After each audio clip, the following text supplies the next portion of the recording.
U.S. Secretary of State Antony Blinken has questioned Kazakhstan's decision to seek Russian military aid to deal with an ongoing wave of violent unrest.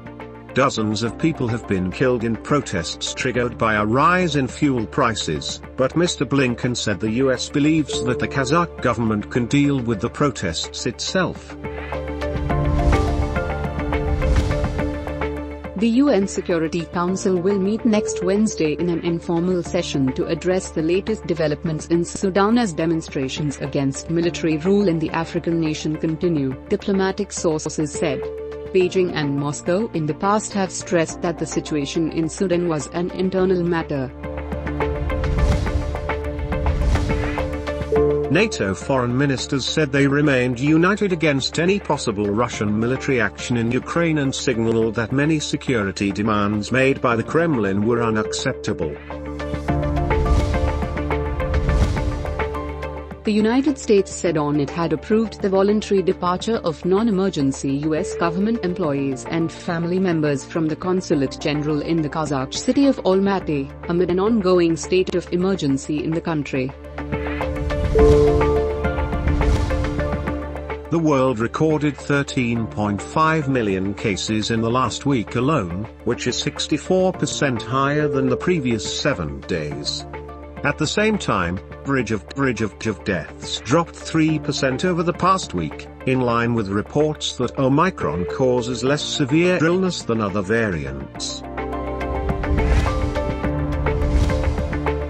India reported 141,986 new COVID-19 cases on Saturday, the most since the end of May, as the Omicron variant of the coronavirus overtakes the Delta version in the cities. Tennis world number 1 Novak Djokovic contracted COVID-19 last month but was not experiencing symptoms and had written clearance from Australia's immigration department before entry with a medical exemption from its vaccination rules, his lawyers said in a court filing on Saturday. Pakistan has recorded 1,345 new COVID cases in the last 24 hours.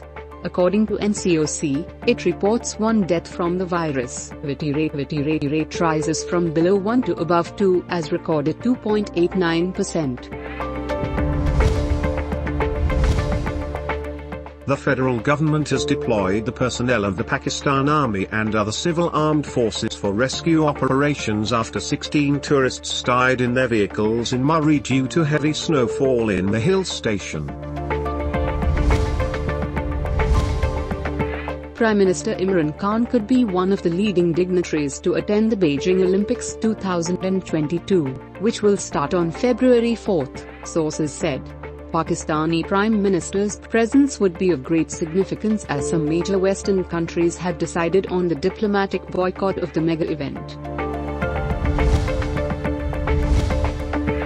Inflation measured through the sensitive price index posted an increase of 0.08% for the week ended on January 6, driven by a sharp increase in the prices of essential food and non-food items, data released by the Pakistan Bureau of Statistics showed.